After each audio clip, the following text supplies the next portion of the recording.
Hello friends, आप देख रहे हैं सरकारी जॉब भर्ती और मैं हूं हेमंत साहू। दोस्तों, आज की जो टॉपिक है उसमें बात करने वाले हैं छत्तीसगढ़ सब इंस्पेक्टर भर्ती 2022 का है और यह भाग नंबर 17 है। ठीक है, इससे पहले मैंने जो है 16 वीडियो ऑलरेडी यूट्यूब पर अपलोड कर दिए हैं सब इंस्पेक्टर से संबंधित।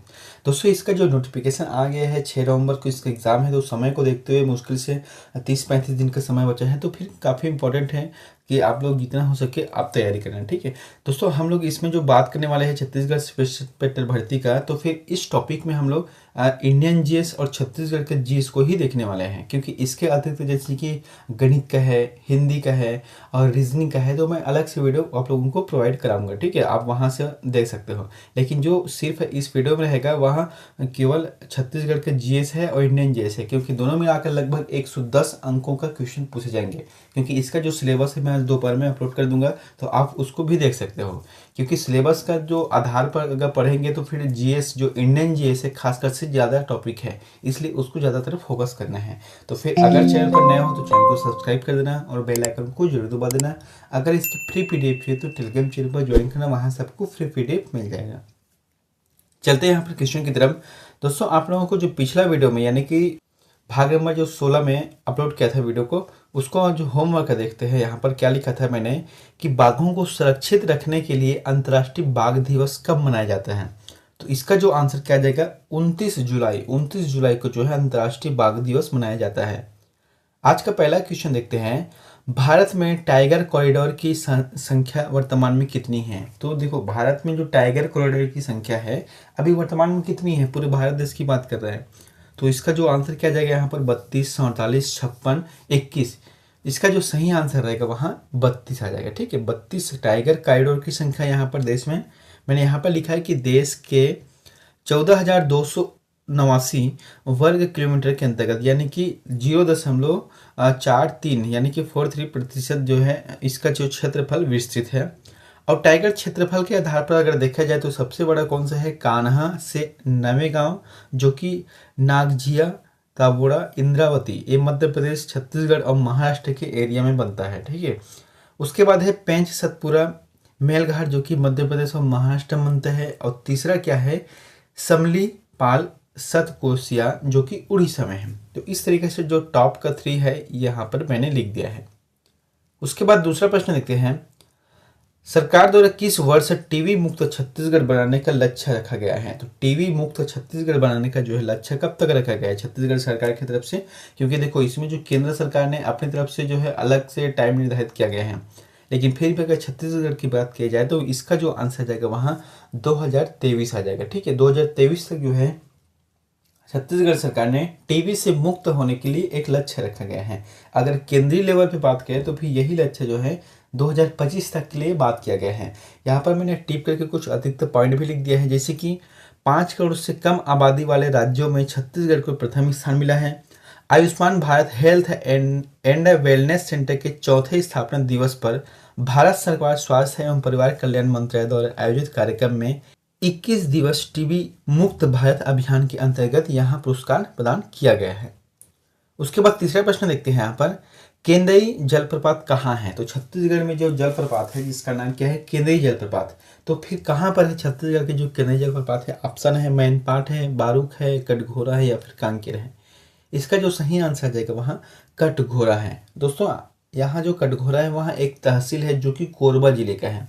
प्रश्न कभी कभी घुमा पूछ देते हैं, जैसे कि अगर यहाँ पर कोरबा रहता तो ठीक है, पता रहता, लेकिन तहसील के बारे में पूछ रहे हैं तो फिर तहसील क्या है, डीप वाला क्वेश्चन हो जाता है। इसलिए जो इसको भी याद रखना है, कोरबा तहसील में है, कटघोरा तहसील में, जो कि कोरबा जिले में है। ठीक है, और यहाँ पर किस में बना है, कौन सी नदी पर बना है, यहाँ केदई नदी पर बना है केदई जलप्रपात। चौथा प्रश्न है, आमनेर मुस्का पिपरिया का संगम कहाँ है। तो देखो 3 नदियां हैं, तो 3 नदियों का जो संगम कहाँ पर है, खैरागढ़, दंतेवाड़ा, राजिम, भानुप्रतापपुर। अभी तक हमने जो है छत्तीसगढ़ की जो टॉप नदी है उसको देखते हैं, लेकिन प्रश्न क्या बोल रहा है, आमनेर मुस्का पिपरिया, यानी कि छोटे छोटे जो नदियां हैं, यहाँ पर 3 नदियां दे है, इसके जो तीनों का जो संगम कहाँ पर होता है। तो इसका जो सही आंसर जाएगा वहाँ खैरागढ़ में इसका संगम है, आमनेर, मुस्का और पिपरिया का। दोस्तों जो संगम से संबंधित क्वेश्चन आते ही रहते हैं, तो मैंने यहाँ पर तीनों का जो संगम है जो महत्वपूर्ण है उसको भी मैंने लिख दिया है कि जो राजिम या फिर जो गरियाबंद जिले में पड़ता है राजिम, उसको वहाँ पर जो है महानदी पैरी और सोनहु नदी का संगम है। उसके बाद जो शिवनयन है जो कि जांजगीर चांपा के अंतर्गत आता है, वहाँ पर महानदी, शिवनाथ नदी व जोह नदी का संगम है। उसके बाद जो चंद्रपुर है जहाँ जांजगीर चांपा में है, वहाँ पर महानदी, मांड और जो है लात नदी का संगम है। यानी कि जो 3 नदियों का संगम है, यहाँ पर 4 ऑप्शन हो गया है। 5वां प्रश्न है, छत्तीसगढ़ राज्य को हर्बल राज्य घोषित किया गया। जब छत्तीसगढ़ राज्य को राज्य निर्माण किया गया तो फिर उस संबंधी जो छत्तीसगढ़ राज्य को प्रथम बार जो है हर्बल राज्य घोषित किया गया, तो कब किया गया? 2000 में किया गया, 2002, 2001, 2004। इसका जो आंसर जाएगा वहाँ 2001 में किया गया। यहाँ पर लिखा है कि 4 जुलाई 2001 को हर्बल राज्य घोषित किया गया है।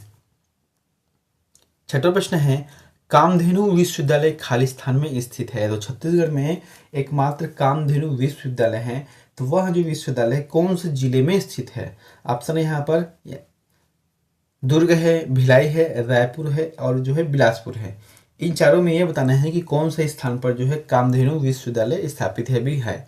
इसका जो आंसर जाएगा वहाँ दुर्ग आ जाएगा। ठीक है, दुर्ग के जो अंजोरा है वहाँ पर है इसका स्थान, और जो है इसकी जो स्थापना वहाँ अप्रैल 2005 में किया गया है, और प्रदेश का एकमात्र पशु विश्वविद्यालय है यहाँ पर। 7वां प्रश्न है, छत्तीसगढ़ में प्राकृतिक एवं योग विज्ञान महाविद्यालय कहाँ स्थित है? बहुत ही अच्छा प्रश्न है। छत्तीसगढ़ में प्राकृतिक एवं योग महाविज्ञान जो विज्ञान महाविद्यालय है वह कहाँ पर है? ऑप्शन है बगीचा, मैनपाट, नागपुरा या फिर पेंड्रा। तो इसका जो सटीक आंसर क्या आ जाएगा यहाँ पर? नागपुरा आ जाएगा। ठीक है, नागपुरा में जो है छत्तीसगढ़ में प्राकृतिक एवं योग विज्ञान महाविद्यालय स्थित है वहाँ पर। नागपुरा जो कि दुर्ग जिले के अंतर्गत आता है, और यहाँ पर जो है श्री महावीर नेचुरल प्राकृतिक एवं योग विज्ञान महाविद्यालय पारस नगर नागपुरा जो कि दुर्ग में है। 8वां प्रश्न देखते हैं, औद्योगिक विकास केंद्र स्थान में सुमेलित नहीं है। यानी कि जो 4 औद्योगिक विकास केंद्र है अपने स्थान के साथ सुमेलित है, यहाँ पर दिया गया है, जिसमें से एक जो है सुमेलित नहीं है। अब वो कौन से सुमेलित है आपको देखना है। जैसे कि यहाँ पर क्या दिए गए हैं? सिलतरा। तो सिलतरा कहाँ पर है? यहाँ जो है रायपुर जिले में है। तो इसका जो आंसर ये पहला वाला जो है सही रहेगा। ठीक है, मतलब ये सही मिलान किया गया है। और जो बोरई है वहाँ दुर्ग जिले में है, ये भी सही है। और सिरगट्टे हैं जो कि बिलासपुर जिले में है, ये भी सही है। और एक है अंजनी जो कि रायगढ़ जिले में है, ये जो गलत है। ठीक है, रायगढ़ जिले में नहीं है अंजनी, जबकि यहाँ कहाँ पर है? इसका जो आंसर जाएगा वहाँ बिलासपुर में है, बिलासपुर जिले में है अंजनी, इसलिए इसका आंसर आ जाएगा 4th रहेगा। 9वां नंबर का है, राज्य के किस जनजाति द्वारा सांप पकड़ने का कार्य किया जाता है? तो छत्तीसगढ़ राज्य में विभिन्न प्रकार की जनजातियां रहती है, इसमें से एक ऐसे जनजाति को बताना है कि जो सांप पकड़ने का काम करती है। ऑप्शन है सौरा है, भत्रा है, कंद है, सौता है। यहाँ पर क्या है? तो इसका जो सही आंसर देगा सौरा है ना, सौरा जो कि छत्तीसगढ़ में सांप पकड़ने के लिए माहिर है। और सौरा जनजाति का जो क्षेत्रफल कहाँ पर निवास करती है? रायगढ़ है, महासमुंद क्षेत्र में निवास करती है, खासकर से इधर ही निवास करती है। और ये जनजाति स्वयं को अपने आप को जो है सबरी की पूर्वज यानी कि सबरी के वंशज मानते हैं, अपने आप को सबरी की जो है वंशज मानते हैं। 10वां प्रश्न है, छत्तीसगढ़ के किस जनजाति द्वारा कबीर पंथ को अपना रहे हैं? यानी कि छत्तीसगढ़ में कौन से ऐसे जनजाति हैं जिनका झुकाव कबीर पंथों पर अधिक है? यानी कि कभी कभी इसको धर्म भी बोल देते हैं। ठीक है, कबीर धर्म या फिर कबीर पंथ में, तो कबीर जो पंथ है उस तरफ जो झुकाव है, तो कौन सी जनजाति का है? उरांव का है, हलवा का है, कंवर का है या फिर धनवार का है? आंसर आ जाएगा हलवा है ना, हलवा जनजाति का जो कि सबसे ज़्यादा झुकाव है, या फिर बहुत लोग जो है इसको अपना रहे हैं, तो हलवा जनजाति है। और हलवा जनजाति का क्षेत्रफल कहाँ पर है? इसका जो क्षेत्र है वहाँ बस्तर, कोंडागांव, कांकेर, बालोद क्षेत्र में निवास करती हैं, और इस जनजाति का मुख्य कार्य कृषि है। तो इतने को आपको याद रखना है। 11वां प्रश्न है कि आध्यात्मिक प्रतीक के रूप में माने जाने वाले धनकुल पर्व में किन 3 अनिवार्य वस्तुओं में शामिल नहीं है? बहुत ही अच्छे हैं। देखो यहाँ पर जो 3 ऑप्शन दिया गया है उसमें जो कि धनकुल पर्व में उपयोग किए जाने अनिवार्य वस्तुओं में शामिल है, लेकिन उसमें एक शामिल नहीं। जैसे कि यहाँ पर क्या लिखा है? घड़ा, सुपा, झाड़ू या फिर धनुष। इनमें सही आंसर रहेगा थर्ड नंबर करेगा। झाड़ू का इसमें उपयोग नहीं होता। बाकी घड़ा, सुपा और धनुष का जो है उपयोग धनकुल में किया जाता है, जो कि 3 अनिवार्य वस्तुओं में से शामिल है। इनका पूजा पाठ भी किया जाता है। 12वां प्रश्न है, धनकुल गीत कहाँ गाते हैं? तो धनकुल गीत कहाँ गाए जाते हैं? छत्तीसगढ़ की कौन सी स्थान है जहाँ पर धनकुल गीत गाया जाता है? आंसर है यहाँ पर कि बस्तर जिला है, कि सरगुजा जिला है, कि बिलासपुर जिला है, या फिर रायपुर जिला है। इसका जो सही आंसर आ जाएगा बस्तर जिला रहेगा। ठीक है, यहाँ पर जो बस्तर जिला में स्थित है कौन कौन से, कि हल्बा जनजाति और भद्र जनजाति, ये दोनों मिलाकर जो है हल्बी भाषा में यहाँ गाया जाता है, जो कि धनकुल गीत है। और धनकुल गीत में क्या अनिवार्य वस्तु है? यहाँ पर मैंने लिखा है घड़ा, सुपा और धनुष, ये जो है अनिवार्य वस्तु है। 13वां प्रश्न है, छत्तीसगढ़ के महासमुंद जिले के निम्नांकित किस शहर में वेनसांग ने 7वीं शताब्दी में यात्रा की थी? यानी कि छत्तीसगढ़ के जो यात्रा किया गया था जो वेनसांग द्वारा चीनी यात्री, तो यहाँ पर पूछा क्या गया है कि कौन से स्थान पर जो है यात्रा किया गया था? तो ऑप्शन है मल्हार है, कबीरधाम है, अंबिकापुर है और अहिरवार है। इसका जो सही आंसर आ जाएगा मल्हार। देखो मल्हार के साथ साथ एक और है सिरपुर का है। ठीक है, यहाँ पर मैंने लिखा है मल्हार और सिरपुर की यात्रा की थी कब? 639 ईस्वी में। और जब पांडुवंशी शासक थे उस समय कौन? महाश्रीगुप्त बालार्जुन के शासन काल में इसका जो है उल्लेख मिलता है। यहाँ पर जो है यात्रा किया गया था। याद रखना 2 जगह को, सिरपुर और मल्हार को, क्योंकि सिरपुर अगर नहीं पूछा है तो मल्हार इसका आंसर सही रहेगा। उसके बाद है 14वां प्रश्न है, नलवंशी शासकों की मुद्रा निम्नलिखित में से किस स्थान से प्राप्त की है? तो जो नलवंशी शासक है, छत्तीसगढ़ में जो नलवंशी शासक रहे थे, उसकी जो मुद्रा है वहाँ किस स्थान से प्राप्त किए हैं? आंसर का यहाँ पर उड़ेला है, चकरबेड़ा है, केशकाल है या बानाबरद है। इसका जो आंसर जाएगा वहाँ केशकाल आ जाएगा। ठीक है, केशकाल जो इसका सही आंसर रहेगा। यहाँ पर दिया गया है क्या कि केशकाल जो कि कोंडागांव से प्राप्त हुआ है और इसका नाम जो है अड़ेगा है। ठीक है, इसका जो मुद्रा का नाम क्या है? अड़ेगा है। और यहाँ पर जो शासनकाल है वहाँ 4वीं से 12वीं शताब्दी के मध्य है। और क्षेत्रफल है दंडकारण्य क्षेत्र, जो कि महाकांतर के अंतर्गत भी उसको नाम दिया गया है। 2 नाम से जाना जाता है, दंडकारण्य क्षेत्र और महाकांतर क्षेत्र है। उसके बाद है 15 प्रश्न है, मैकल का सोमवंशी शासकों में निम्न में से कौन नहीं है? जो मैकल का जो सोमवंशी शासक है उसमें से निम्न में से कौन नहीं है? ऑप्शन है जैसे मतलब यहाँ पर क्या पूछा गया है? राजाओं को पूछा गया है। नागबल है, भरत बल है, उसके बाद है देवबल है और जो है वत्स बल है। यहाँ पर देव आ जाएगा, तो देवबल इसका जो आंसर क्या रहेगा? सही आंसर देवबल आ जाएगा। ठीक है, देवबल जो है क्या पूछा गया है? सोमवंशी शासकों में से नहीं है। तो देवबल जो है सोमवंशी शासकों में नहीं है। बाकी नागबल है, भरत बल है और वत्स बल इसमें शासकों में से आते हैं। और इसका जो राजधानी कहाँ है? अमरकंटक के आसपास को बोला गया है। जो कि जानकारी किसमें मिलता है? मल्हार ताम्रपत्र अभिलेख में यहाँ जानकारी मिलता है। और इसके अलावा जो क्या है, और जयबल है, वत्सबल है, नागबल है, भरत बल है और सुरबल, इन जो शासक है वहाँ सोमवंशी शासक है जो कि मैकल क्षेत्र में निवास करते थे।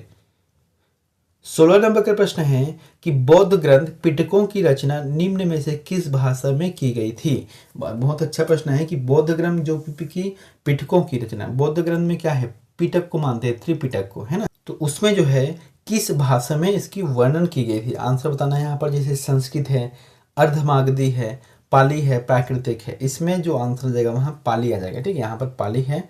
और जो है भाषा पाली और अर्थ होता है 3 पिटारी। यह बौद्ध धर्म के प्राचीनतम ग्रंथ है जिसमें भगवान बुद्ध के उपदेश संग्रहित हैं और यह ग्रंथ विभिन्न भाषाओं में अनुवादित है। तो इसका जो आंसर जाएगा वहाँ पाली सही रहेगा। उसके बाद है 17 नंबर का प्रश्न है कि गौतम बुद्ध ने अपना प्रथम उपदेश कहाँ दिया था? तो गौतम बुद्ध ने अपना जो प्रथम उपदेश है वो कहाँ पर दिया था? यहाँ पर जो आंसर है बोध गया है, लुम्बिनी है, सारनाथ है और कुशीनगर है। इसका जो सही आंसर आ जाएगा सारनाथ आ जाएगा। ठीक है, सारनाथ में जो है सबसे पहले इन्होंने जो है उपदेश दिया था। अगर यहाँ पर प्रश्न पूछता है कि बौद्ध धर्म में जो बुद्ध है उन्होंने सबसे ज़्यादा कहाँ पर उपदेश दिया था, तो इसका जो आंसर आता है वहाँ श्रावस्ती आता है। लेकिन फिलहाल क्या पूछा है? प्रथम उपदेश, तो फिर इसका जो आंसर जाएगा वहाँ सारनाथ में आ जाएगा। यहाँ पर मैंने लिखा है कि यहीं से उन्होंने धर्म चक्र प्रवर्तन का काम किया है। 18 प्रश्न है, पुरी में स्थित कोणार्क के विशाल सूर्य मंदिर के निर्माता थे। तो पुरी में, जगन्नाथपुरी में स्थित है जो उड़ीसा में, वहाँ पर जो विशाल सूर्य देव के जो मंदिर है तो उसके निर्माता कौन थे? ऑप्शन है नरसिंह प्रथम है, कपिलेंद्र है, पुरुषोत्तम है, चोंडगंग है। इसका जो सही आंसर जाएगा वहाँ नरसिंह प्रथम है ना, नरसिंह प्रथम इसका सही आंसर आ जाएगा। यहाँ पर मैंने लिखा है कि निर्माण जो है 13वीं शताब्दी में हुआ है। 13वीं शताब्दी मतलब हो गया 1238 से 1264 के मध्य किया गया है। गंगा वंश के राजा नरसिंह देव प्रथम ने यहाँ बनाया था। किसने बनाया था? गंगा देव के राजा जो है वहाँ नरसिंह देव प्रथम ने बनवाया था।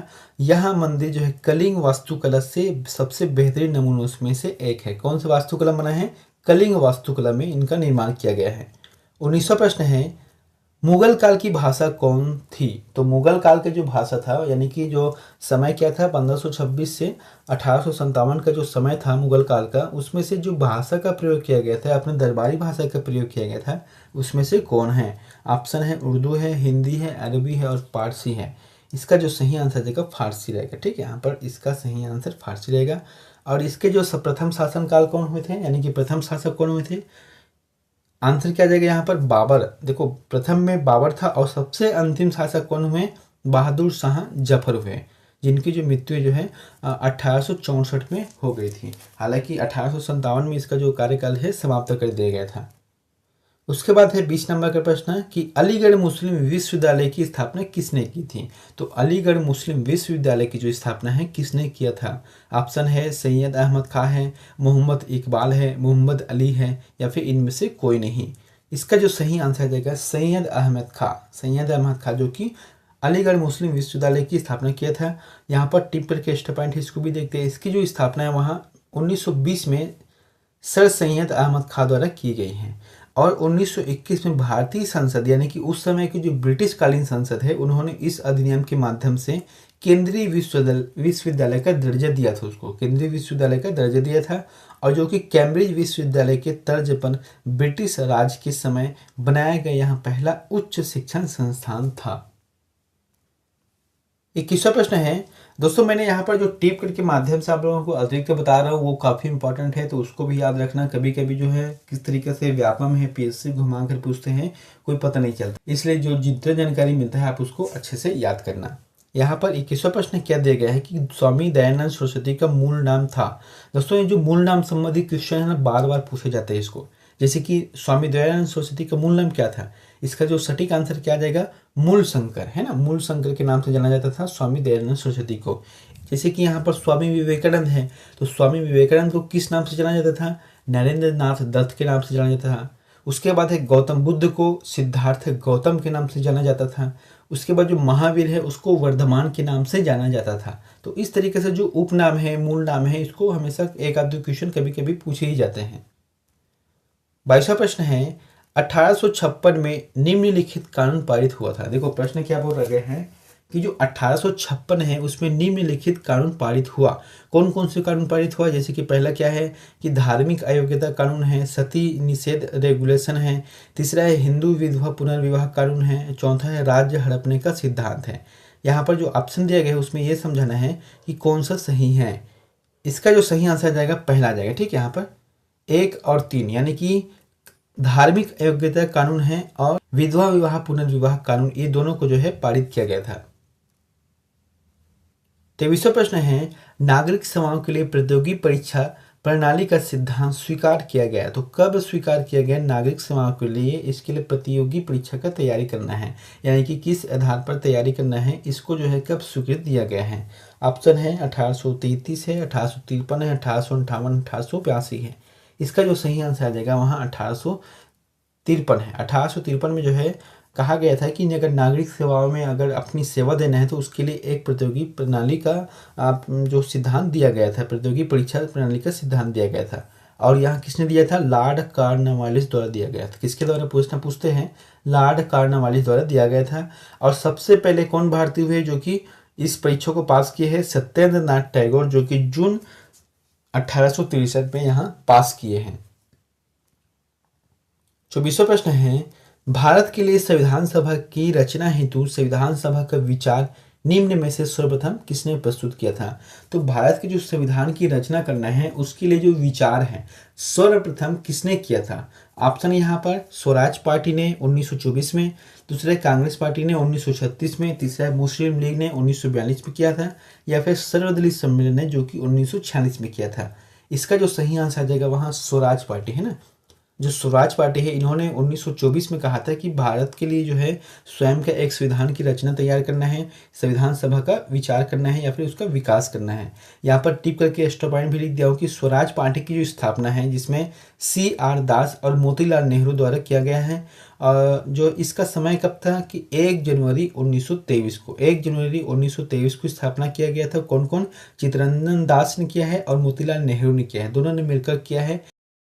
जो है संविधान सभा का विचार भी किया था इन्होंने।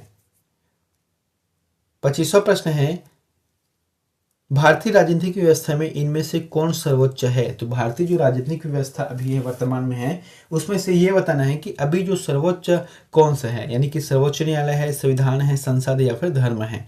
इसका जो सही आंसर जाएगा वहाँ संविधान आ जाएगा। ठीक है, संविधान रहेगा इसका सही आंसर रहेगा। उसके बाद है 26वां प्रश्न क्या है, डॉक्टर भीमराव अंबेडकर ने भारतीय संविधान के किस भाग को सर्वाधिक अलौकिक भाग कहा है? तो भारतीय जो संविधान के रचयिता कौन है? डॉक्टर भीमराव अंबेडकर को कहा जाता है। तो इन्होंने जो है भारतीय संविधान के किस भाग को सर्वाधिक अलौकिक भाग कहा गया है? तो इसका जो आंसर क्या रहेगा, भाग 1, 2, 3, 4 में से इसका जो सही आंसर रहेगा भाग 3 को कहा गया है। देखो भाग 3 का जो अनुच्छेद है, अनुच्छेद 12 से 35 के बीच है। ठीक है, जिसमें से एक आता है अनुच्छेद 32। अनुच्छेद 32 में रेट याचिका है। रेट याचिका मतलब जो है परमादेश है। ठीक है, जैसे कि कोई अपराधी है, जब तक अपराध सिद्ध नहीं हुआ है तो उसको वकील रखने का अधिकार है, जेल में ना रखने का अधिकार है, अपने हिसाब से वकील रखने के, केस लड़ने का अधिकार है। तो इस तरीके से जो प्रश्न बनते हैं वो सभी संबंधित क्वेश्चन है वहाँ रेट याचिका यानी कि अनुच्छेद 32 के तहत है। और इसीलिए जो है डॉक्टर भीमराव अंबेडकर ने जो है भारतीय संविधान के किस भाग को सर्वाधिक अलौकिक कहा है? तो भाग 3 को कहा गया है, क्योंकि ये इसी के अंतर्गत आते हैं। 27वां प्रश्न है, कौन सी प्रथा संसदीय प्रणाली को भारत की देन है? यानी कि जो भारत के जो संविधान है यानी संसदीय प्रणाली है, उसमें से भारतीय संविधान में वर्णन किया गया है। जैसे कि एक चीज क्या है, ऑप्शन क्या दिया गया, शून्यकाल है, कटौती प्रस्ताव है, स्थगन प्रस्ताव या फिर मंत्रालयों की भागों का गिल्टन किया जाना है ना। तो इस पर जो सही आंसर जाएगा शून्यकाल आ जाएगा। शून्यकाल क्यों आएगा कि जो संसदीय प्रणाली में जो शब्द प्रयोग किया गया है शून्यकाल, यहाँ जो भारत की देन है, यहाँ किसी भी देश से उठाया हुआ भाग नहीं है जिसको हमने संविधान के अंतर्गत डाला है या फिर जो है अपनी जो संसदीय प्रणाली है उसमें डाला है। यह सिर्फ भारत की देन है जिसे कहा गया है शून्यकाल कहा गया है। इसके बारे में देखते आते तो क्या लिख दिया मैंने कि जो है 1962 में भारतीय संसदीय मामलों में शून्यकाल की शुरुआत की गई थी। कब की गई थी? 1962 में। अर्थ है जो संसद के दोनों सदनों में प्रश्नकाल के तुरंत बाद आता है। इस अवधि के दौरान संसद के सदस्य पूर्व सूचना दिए यानी कि बिना सूचना दिए किसी भी महत्वपूर्ण के विषय पर वहां मुद्दा उठा सकते हैं और उसको जवाब देना, उसको जवाबदेही है सरकार को। इसे कहा गया है शून्यकाल कहा जाता है, क्योंकि यहाँ जो है दोपहर के बाद होता है, दोपहर 12 बजे के बाद इसको कहा जाता है शून्यकाल। 28वां प्रश्न है, भारत का राष्ट्रपति किसका एक अभिन्न अंग है? तो भारतीय का जो राष्ट्रपति जैसे कि अभी द्रौपदी मुर्मू जी है ना, तो यहाँ जो है अभी वह किसका एक अंग है? संसद का है कि लोकसभा का है कि राज्यसभा का है या फिर मंत्रिपरिषद का? इसका जो आंसर जाएगा वहाँ संसद का है ना। राष्ट्रपति जो होता है भारत का, वहाँ संसद का एक अभिन्न अंग होता है।